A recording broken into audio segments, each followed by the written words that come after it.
There's so many people in the world that just don't want to put the hard work in.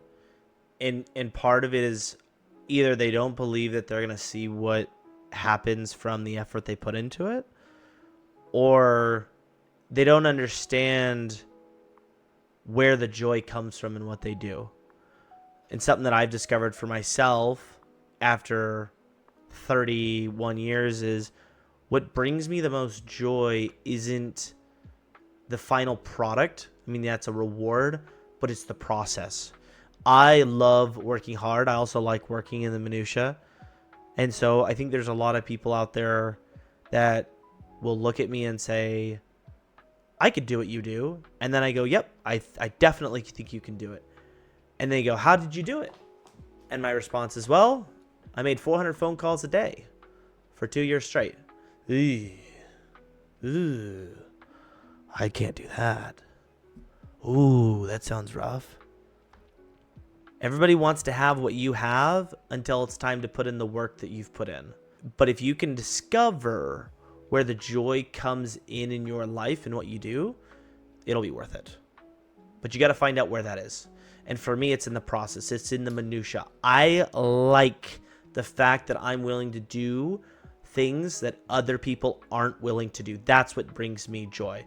And part of that brings me joy is because I actually couldn't read with comprehension until I was about a junior in high school. And that was something that was really tough for me, learning how to read, right? Like I could read, but I remember back in 5th grade, go to the library, pick up a book I'm all excited about, and I read the first 2 pages and I walk into the classroom. I just read 3 pages. You know, it's reading time in the class. Everybody looks at me. And there was 2 kind of looks that I've got, or 2 interpretations. One was like, why are you loud? And the other one was like, okay, you read 3 pages. Cool, who cares? But to me, that was a big deal. Now, I couldn't tell you what I read, but I was excited that I was able to start comprehending a little bit. Now, 30 minutes later, I couldn't comprehend anything. So everything has been really difficult for me, especially the learning process.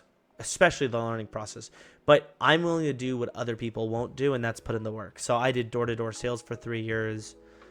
I've made 400 phone calls a day. My schedule used to be getting up at 4:30 in the morning to be at CrossFit at 5, finish at 6, home by 6:10, in the shower by 6:15, out of the shower by 6:20, making breakfast.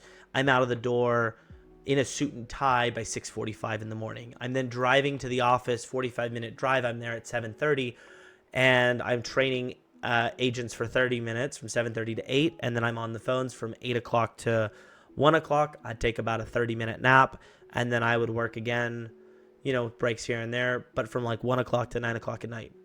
And everybody goes, how are you doing it? How are you finding success? Because I'd be really successful at it. And I said, I would say that 40% of my deals come after 7 p.m., between 7 p.m. and 9 p.m. And they're like, really? Yep. Okay, I'm going to do it with you. Okay, sounds great. And the next day, they'd be leaving at 8 o'clock. I can't stay till 9. I got to get dinner. I got to get my kids. And I would say, all right, no problem. Next day, leave by 7:30. Day after that, 7. Within a week, everybody would be back to the normal schedule.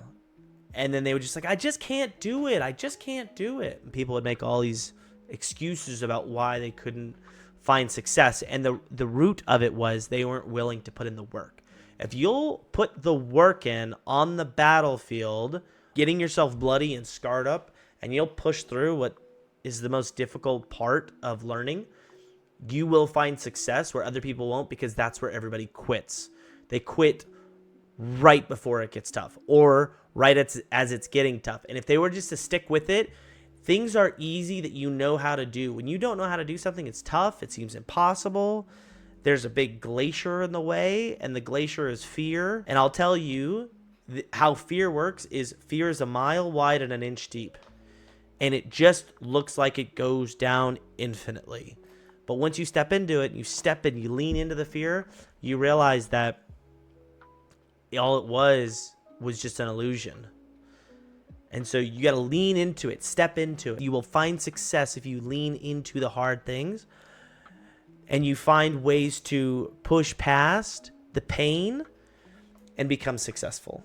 That's really how you find success today. You have to lean into it and you have to push into it. And you have to understand that fear is an illusion. And even though it looks like a mile wide, it really is just an inch deep.